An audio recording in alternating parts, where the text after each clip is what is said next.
అనంతపురం జిల్లా రాయదుర్గం నియోజకవర్గం డి హీరేహాల్ మండల కేంద్రంలో ప్రభుత్వ ఆసుపత్రి అదనపు భవన ప్రారంభోత్సవానికి ప్రభుత్వ విప్ కాలువ శ్రీనివాసులు ముఖ్య అతిథిగా హాజరై ఈ సందర్భంగా ఆయన మాట్లాడుతూ రాష్ట్రంలో విద్య, వైద్యం, ఆరోగ్యం కోసం కూటమి ప్రభుత్వం పెద్దపీట వేసిందని తెలిపారు.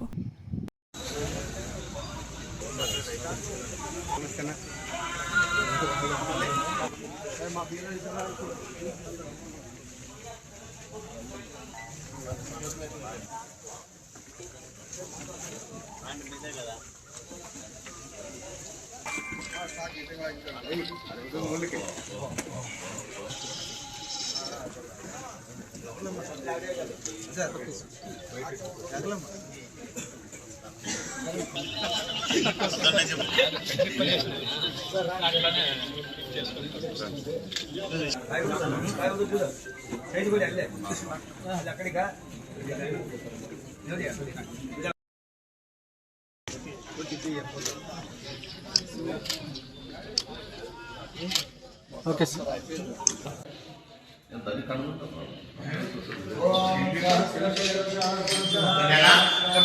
ఓకేనా. చంద్రశేఖరే నమః. ఓం తస్య వితర్వరేణ్యం భర్గో దేవశ్రీ ధియో యో న ప్రచోదయాత్.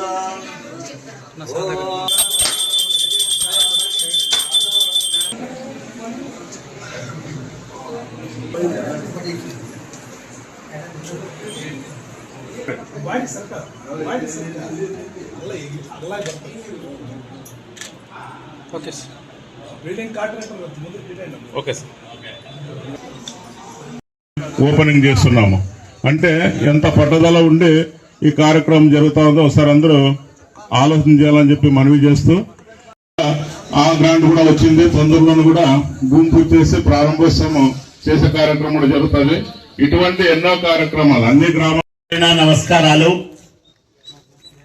అలంకరించిన పెద్దలందరికీ, అధికారులకు 50 లక్షల రూపాయల ఖర్చుతో నిర్మించిన ఈ ఆసుపత్రి అదనపు భవనాన్ని ప్రారంభం చేసే అవకాశం కల్పించిన అధికారులందరికీ పేరు పేరున నమస్కారాలు. 2 సంవత్సరాల కాలంలో చాలా కార్యక్రమాలు తెచ్చుకున్నాం. కొన్ని పూర్తి చేసుకున్నాం, కొన్ని ఇంకా కొనసాగుతా ఉన్నాయి, కొన్ని ఇప్పుడిప్పుడే ప్రారంభం అవుతా ఉన్నాయి, ఇంకా కొన్ని ప్రారంభం కావాల్సిన కార్యక్రమాలు కూడా ఉన్నాయి. ఇన్ని కార్యక్రమాలు రాయదుర్గం నియోజకవర్గానికి తెచ్చుకోవడం అంటే ఆషామాషి వ్యవహారం కాదు. ప్రధానంగా హనుమంత్ రెడ్డి చెప్పినట్లు విద్యకు తొలి ప్రాధాన్యం ఇస్తా ఉన్నాం. జిల్లాలో 1/3 వంతు టీచర్లను మనం డిఎస్సిలో మనమే తెచ్చుకున్నాం. మొన్న పాఠశాల భవనాలకి 3-4 సార్లు స్వయంగా లోకేష్ బాబు గారి దగ్గరికే వెళ్ళి మాది వెనుకబడిన ప్రాంత పాఠశాలల్లో మౌలిక కాబట్టి మీరు మా నియోజకవర్గానికి ప్రత్యేకంగా నిధులు కేటాయించాలని కోరితే తప్పకుండా ఈ సంవత్సరం కొంత ఇస్తా, రేపు సంవత్సరం కొంత ఇచ్చి మీ నియోజకవర్గంలో అన్ని పాఠశాలలకు సదుపాయాలతో కూడిన భవనాలు నిర్మించేదానికి శ్రద్ధ పెడతానని ఆయన మాట ఇచ్చారు. అట్లాగే కొన్ని ఇప్పుడు ఇచ్చినారు, మళ్ళా కొన్ని ఈ సంవత్సరంలో కూడా తెచ్చుకుంటాం. మనకిక్కడ నేనున్నప్పుడే జూనియర్ కాలేజీని మంజూరు చేయించాం. దానికి ఒక శాశ్వతమైన భవనం నిర్మించుకోవాల్సిన అవసరం ఉంది.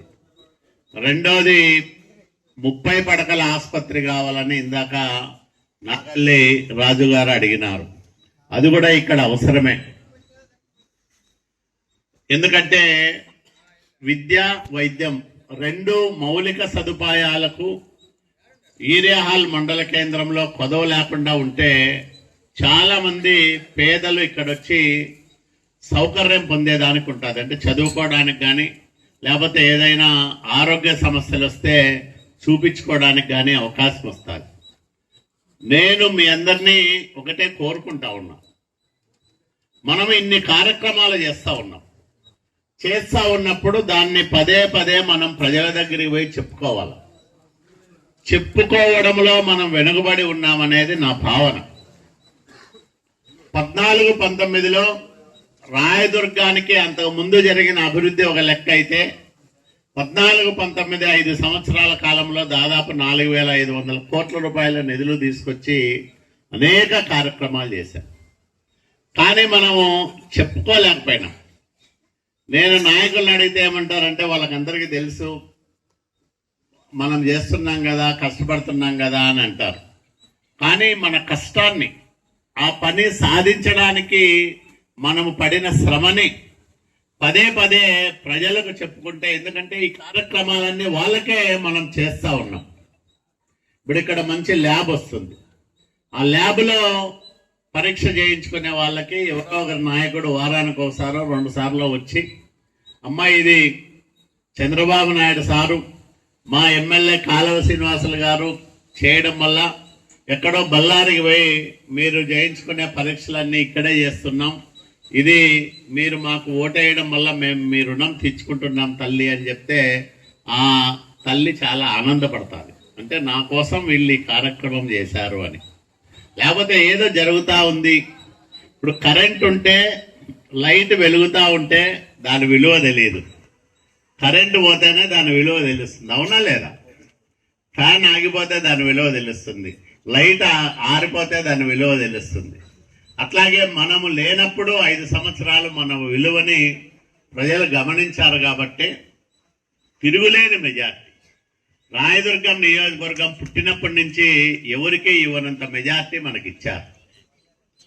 దానికి మనము తిరిగి ఏమి ఇవ్వగలం? 5 సంవత్సరాలకు ఒకసారి మనకు ఓటేస్తే 5 ఏళ్ళు మనం వాళ్ళ కోసం కష్టపడి పనిచేస్తా ఉన్నాం. ఇట్లా అనేక కార్యక్రమాలు తీసుకొస్తా ఉన్నాం. మా ధని అన్నాడు ఇంకా ఎక్కువ చేయాల మా ఈడే హాల్ కని, తప్పకుండా చేస్తాం. మీరందరూ, నాకు కూడా ప్రియారిటీస్ ఉంటాయి కదా, ఎక్కడ ఏం చేయాలా ఏమని. మామూలుగా నేను ఒక పద్ధతి పాటిస్తూ ఉంటా. మాడదవరకు మాడదస్తు, నీడదవరకు నీడదస్తు అని. ప్రతిపక్షంలో ఎవరెంత ఎక్కువ కష్టపడి ఉంటారో వాళ్ళకు ముందు ఎక్కువ నిధులు ఇవ్వాలి కదా, అంతే కదా. కష్టకాలంలో ఎవరైతే అండగా ఉంటారో వాళ్ళకి మనం ప్రియారిటీ ఇవ్వాలి. కాబట్టి కొన్ని దానికి మనం ప్రియారిటీలు పెంచుకుంటా పోతా ఉంటాం. అన్నీ చేయాల్సిందే. 5 సంవత్సరాల కాలంలో మనం ఎక్కువ కార్యక్రమాలు చేయాల్సిన అవసరం ఉంది. ప్రజలకు ప్రధానంగా మౌలిక సదుపాయాలు, రోడ్లు కానీ, అట్లాగే స్కూల్ బిల్డింగ్లు కానీ, అట్లాగే ఆరోగ్య రంగంలో మనం చేయాల్సిన కార్యక్రమాలు కానీ, ఇవన్నీ చేసి పర్కులేషన్ ట్యాంక్ చెప్పారు.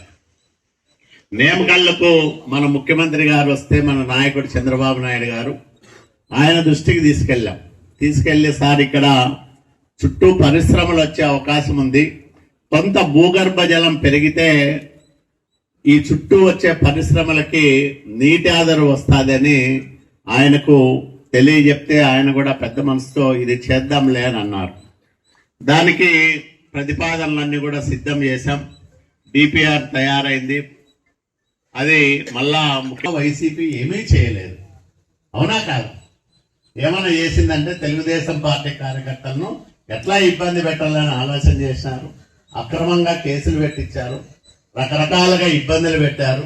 ఎంఆర్ఓ ఆఫీసులో కానీ, ఎంపీడీ ఆఫీసులో కానీ మన వాళ్ళు పోతేనే వాళ్ళకు ఫోన్లు చేసి తిట్టేవాళ్ళు.